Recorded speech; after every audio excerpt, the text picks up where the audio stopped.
Hey folks, it's Dr. Brenda, founder of the Gutsy Women Club and the Dream Plan Save Do program.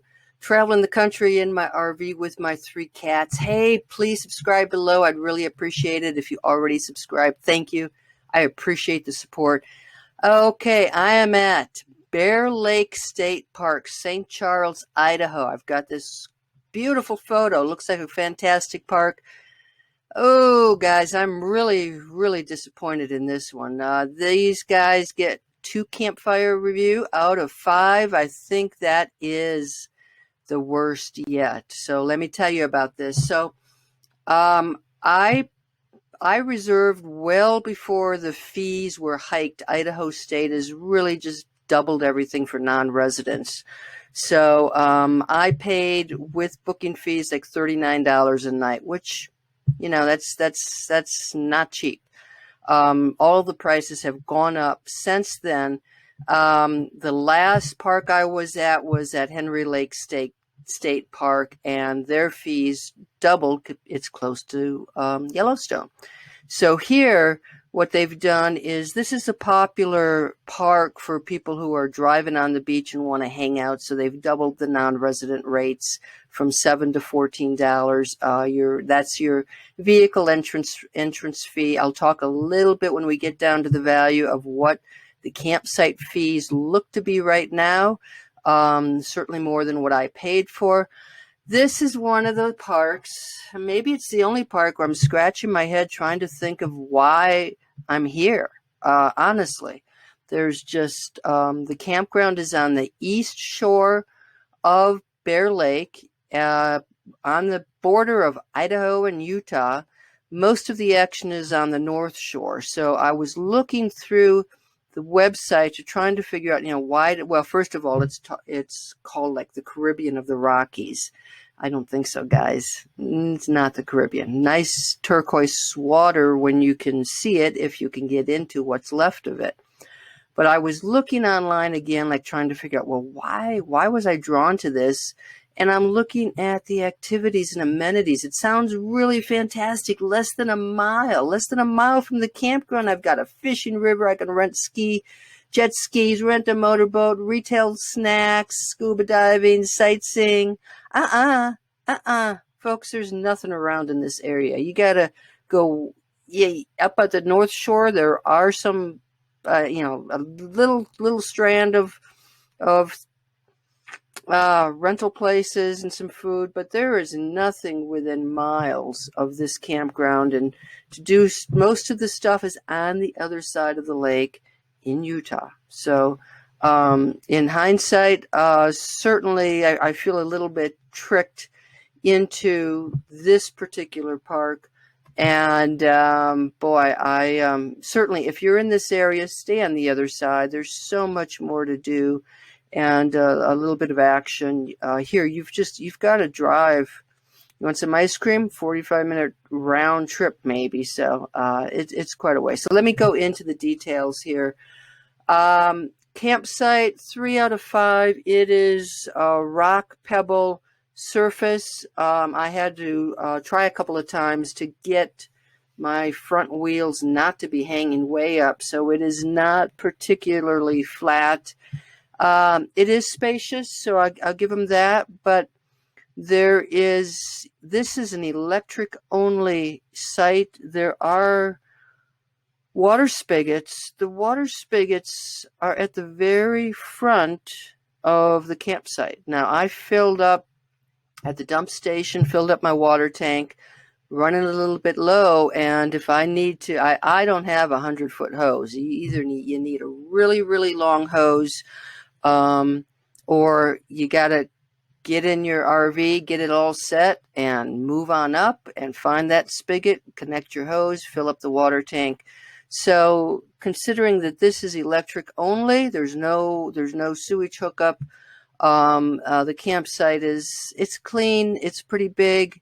I can't say a whole lot more about it. The fact that it's not very level certainly is a problem. Restrooms. Yep, it says restrooms. Okay, restrooms. Wait till you see the video, guys. So there's no running water in the restrooms. It's a glorified outhouse, okay? That's it. That's your restrooms. Also, there's no shower here. And I've been on the road for 15 months, primarily staying at state parks. I don't remember another state park where there was not a shower. Now I know I've got one coming up, but I know that. This, I looked again on the website. You would have had to look at the map and go through that map carefully and see that there was no shower listed to know. So there's nothing that is specifically says, hey, we don't have showers. So yeah, between the outhouses and the lack of showers, they're lucky they get one campfire. Amenities and trails. So I showed you that big list. Yeah, if you drive 6 miles up the road, maybe there's some rental places for you to rent stuff and get onto the water. Here, there were quite a few people biking. So if you like to bike, you got to bring your own stuff. There is nothing for you to rent. There's not a kayak or a canoe for you to rent. And as you'll see in the video, the water is so far down that I don't think, they just don't have, nobody's coming here. It's a pretty dead campground. So safety, I felt fine. Had good neighbors. Camp park staff have driven around. I feel fine about safety. Cleanliness, pretty good. It's again, there's no recycling. You got to walk a ways to find a big bin. But I didn't see a lot of garbage on the ground, and it seemed okay. Value, I can't even give them one campfire. Like I said, when I booked, I paid, it was $39 a night. That includes the booking fee. And now when I looked online, it's $45 a night plus the booking fees. No, you got no water hookup. You got no running water. No. So, and this is again for non-residents. So, Idaho, I hope you get enough business so all your residents can fill up your parks, and maybe that is the case. But for value, I'd go across the river, go across the lake, get into a private RV park that at least had some amenities. So I would not. This is the lowest value. It's not good. Okay. All right. Well, Idaho, Bear Lake State Park, sorry about it, but you guys got to give me a little bit something more for my money and be a little bit more upfront about what is really included, what's close by versus what isn't. There's nothing here, guys. All right. Now, that being said, I know it's going to seem like a really depressing video. It's not. It's not because, this is probably the shortest piece in terms of what's in the campground.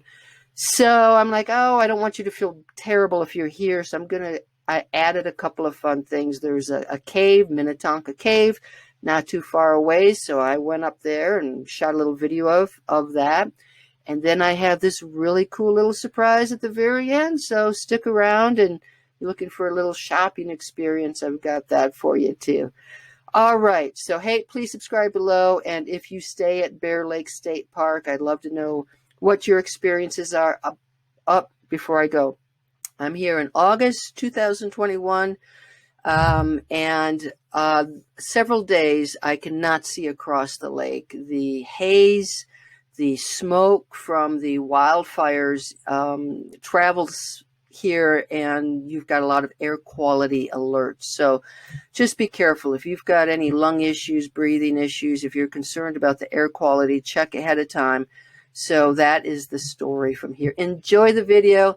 Tell me how you liked Bear Lake State Park. Till next time. Here's my campsite. I'm in site number 43. Now, if I needed water at my site, there is a water spigot right here at the front. Now, I certainly don't have a 100-foot hose. I filled up my water tank at the dump station. There's fresh water there. Or you might want to fill it up before you back in, because once you get yourself backed in and settled, it'll be a real pain in the butt to try to get water into your tank. So I arrived yesterday and I got my catio set up this morning. There is enough room. Thankfully, my first time backing in here, I set the jacks down and my front tires were way up in the air. So I put the jacks back up, backed up maybe about 5 more feet. So now it's not so extreme. They've got some pads underneath, so all is good. It is a rock pebble base here and big picnic table. And again, I'm always happy when there's enough space out here for me to put my catio up. It has been a little windy, so I just rolled my awning in. Definitely, if you're going to go someplace, I would recommend pulling your awning in. That's just good practice anywhere, but it can get pretty gusty here. And you've got the fire pit campfire. I'm here in August. There are wildfires and restrictions, no charcoal, no campfires, which is fine. So let me just walk you around the back to show you where the electrical outlets are. There's a place for 30 and 50 amps. So here we go, and make sure you know that there's this boulder here, folks. They want to protect the electrical box. But make sure you're not rolling your RV into that boulder. So, and this is my view.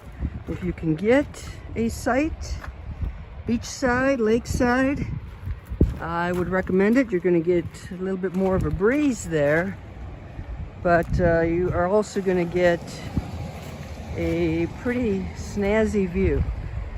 Not a bad view from here at all. When I rolled in, skies were pretty hazy, smoke-filled. I could not even see the other side of the mountains there. I'm on the east side. That is the west side. North, I'm in Idaho. South, I'm in Utah. So there you go. But it's an all right site. But again, it is electric only. Fill up your water tank before you park on in here and enjoy. And here's the little restroom. A couple of these. There's one just right down there. And as I walk close, I can tell you these are not going to be flush. So let's see what we've got. Yep, there you go, folks. All right, there is no water in here.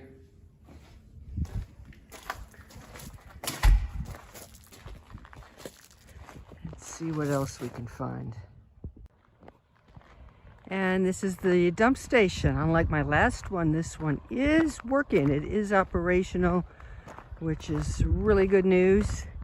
There's also drinking water here if you want to fill your tank. This may be the place to do it. There are water spigots down below, but they sometimes, depending on where it is, may require a pretty long hose. So you're going to have to look around, see what's by your site. But if you want to fill up when you're coming in, both sides have drinking water to fill your tank, because you've got power here, but there is no water at the site. There's some pretty good visibility today. So this is Bear Lake, right by the campground. You can see how low the lake level is. There's quite an open expanse of what is now beach, but it's probably lake bed. And it's windy, lots of waves, beautiful greenish water. Hard to tell from here, but certainly if you're taking a canoe or a kayak, it's going to take you a little while before you actually hit the open water. This is the little booth when you come in. Maybe it will be staffed. It was staffed when I arrived. It was a Sunday. Most of the time it is not staffed. Now, I'm going to walk you to the day use area. You've already seen the campground. And this is the day use area. It's Thursday. I've been here since Sunday. There is no one using the day use area. So I told you there are no showers here. But yet, what do you see? Lots and lots of fresh, green, nicely mowed grass. So they do seem to be taking the water. Perhaps it's reclaimed water. I don't know where the water's coming from. There are no running toilets. There are no showers. But in the day use area, you will see lush green lawns. So, I believe the primary reason why this area is not being used is because of the low lake level. I'm going to show you that in a bit. We're by the picnic area, and you can see, yes, green grass and giant parking lot, empty. 100% empty, and it looks like it's a great parking lot where you can park your vehicle and your trailer when you take your boat out on the lake, right? So here's the boat ramp. Now, if you look at the posts on either side, I think they give you a good indication of where the water used to be. So right now I should be standing in a foot of water. There's the lake, friends. There's the lake. So here's the deck. Let's walk up on the deck while we take care of our boat, right? So this is unusable. If you want to take a boat or anything, you've got to drive out on the beach. Today is very hazy. There's a lot of smoke in the air from the campfires. Very poor air quality. Cannot see on the other side of the lake. Okay, so yep, take a look at those posts.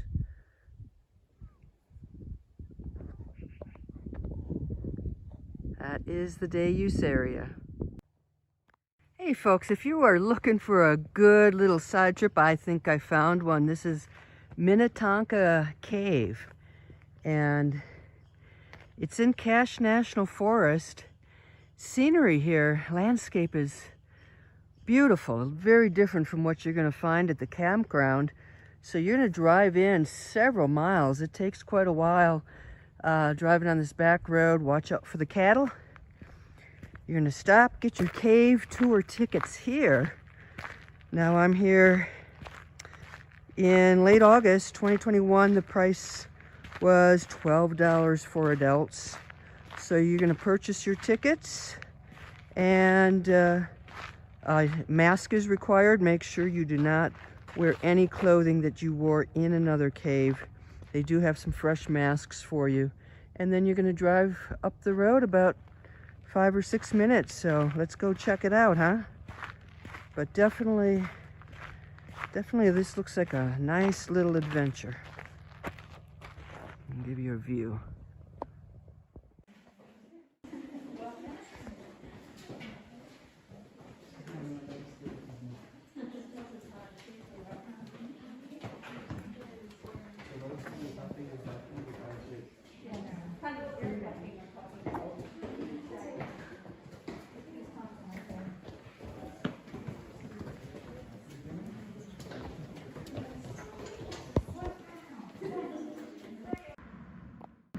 Okay, I drove a couple miles, went to the cave entrance. Check out this view, huh? Not too bad. And this is where you're gonna park and take your little tour. A couple of tips. This is one of the dampest, coldest, I mean, it's about 40 degrees. Very damp, metal railings. If you can dig out some gloves, I highly recommend it. It's about a 90-minute tour and lots of stairs. So make sure you're in pretty good shape to do this. Enjoy it. I have got a little bonus surprise for you folks. So this is Paris. We're in Paris. This is the Paris Country Store. I walked in here the other day and I thought, ah, yeah, sure, gourmet food, cheese, wine, gifts. Talked to the person inside and they've allowed me to come in and video. I'm going to show you some of the cool stuff. It's not too far from the campground. Hey. So you've got, look at this. I haven't seen stuff like this since the big cities. All kinds of great things. Do you have a favorite thing? All of the pickled stuff is really good. Oh, yeah? Pickled stuff, huh? Stuff is probably my favorite. What is? The pickled stuff from the home. Really? Yeah. Sweet flame pickles. Look at all of the different syrups. Strawberry rhubarb, pie filling, apple, blackberry. I probably shouldn't have come in here when I'm so hungry. Fancy coffee, cinnamon cream syrup. Okay, I'll just walk you around, but this is worth a neat little stop. You get tired of, there's not a lot in the campground for sure. You got to drive a long ways. I bought some of these the other day. I just made a white bean chili, added some chicken, preserves, jam, cheese ball stuff you can make.